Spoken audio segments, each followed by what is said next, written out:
На истекот на оваа успешна 2015 година да се подсетиме на она што го ветивме и на она што сме го сработили во оваа 2015 година. Јас би сакал да потенцирам неколку проекти кои што беа успешно завршени во 2015 година и за кои што сме горди на тоа што е направено. Имено, направен е неголемиот кружен тек во градот Скопје, а мислам дека и во Република Македонија. Тој е кружниот тек кај Порта Влае, кој што е на раскрсницата меѓу партизански одреди Ѓорче Петров и улицата Ацо Шопов. Ја завршивме исто така третата фаза од булеварот Теодоси Гологанов. Завршивме дел од проширувањето на улицата Јордан Мијалков. Ја завршивме катната гаража, втората катна гаража Тодор Александров во центарот на градот Скопје, која што е веќе пуштена во употреба.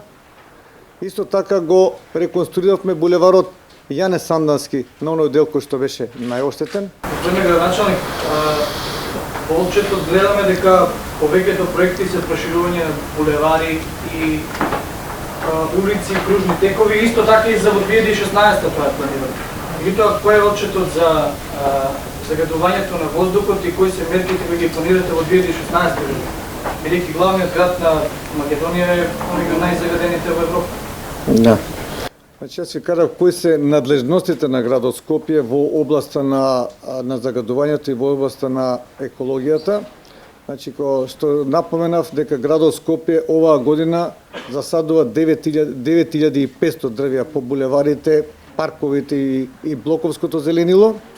Ќе продолжиме со уште 10.000 најмалку во следната година, отварањето на нови парковски зеленила, исто така околу контролите, околу бедозволите и елаборатите и нормално она што е преку комунална хигиена, прскање со калциум, магнезиум, ацетат и учествуваме активно во телото кое што е во Комитетот за здравје при владата на Република Македонија. Дали ако неколку дена во континуитет се заврши загадувањето во голема мера, планирате во соработка со општините да донесете некои мерки, барем учениците да не посетуваат настава во критични денови? Дали таква мерка може да се донесе? Видите, не може таква мерка градот да донесе, градот може да препорача таква мерка.